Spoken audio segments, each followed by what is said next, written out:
Bonjour tout le monde, ahlan wa sahlan bil jami'. On reste toujours dans le sujet des parents hyper protecteurs avec leurs enfants. Les parents toujours présents à chaque moment et partout dans la vie de leur progéniture.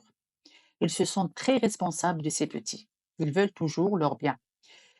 Il faut, il faut pas qu'ils soient tristes, fatigués, seuls, en colère.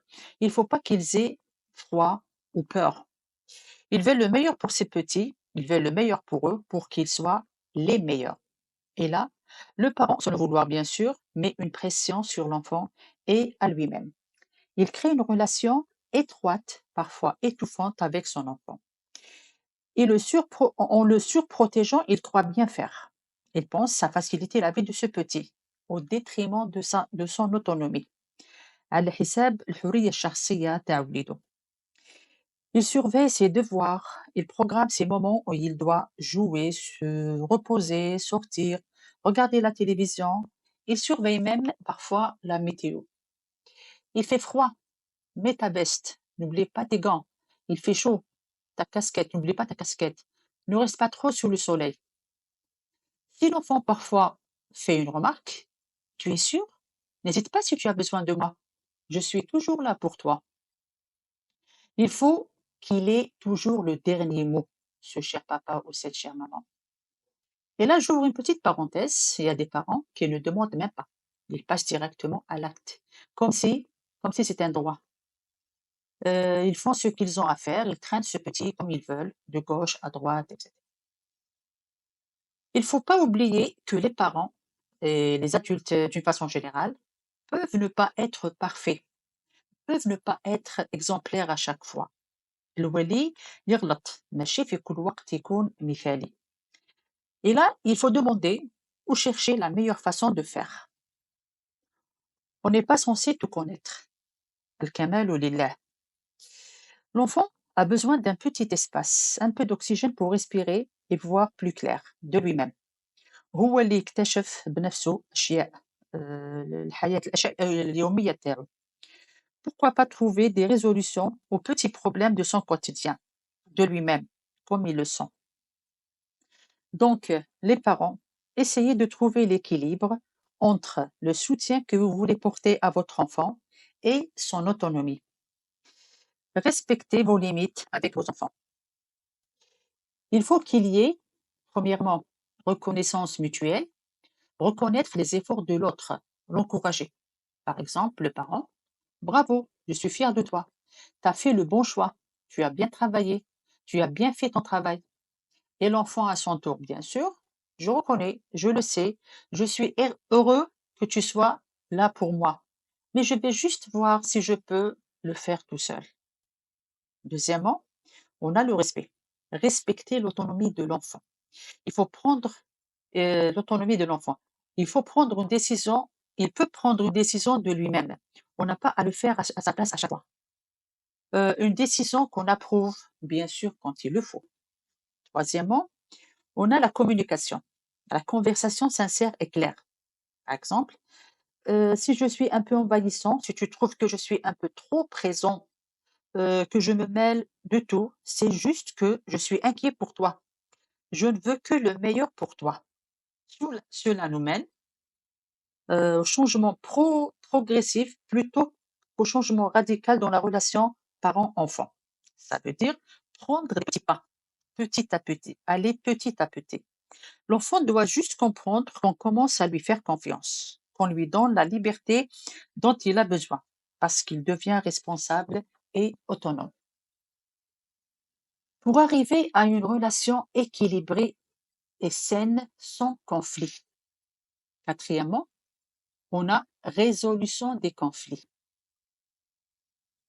Quand l'enfant est jeune, je parle de ceux du primaire au maximum, ils peuvent accepter certaines situations des parents. Par contre, les ados, les adolescents, sont rebelles. C'est un âge sensible, délicat et fragile.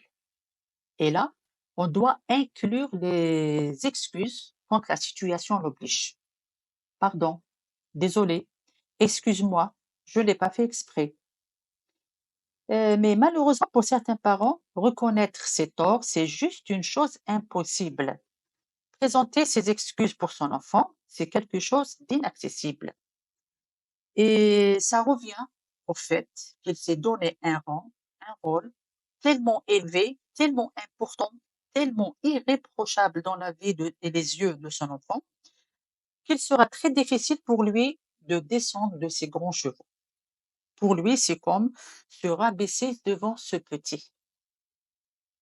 Mais n'oubliez pas, chère maman et cher papa, que ce petit, c'est ton petit.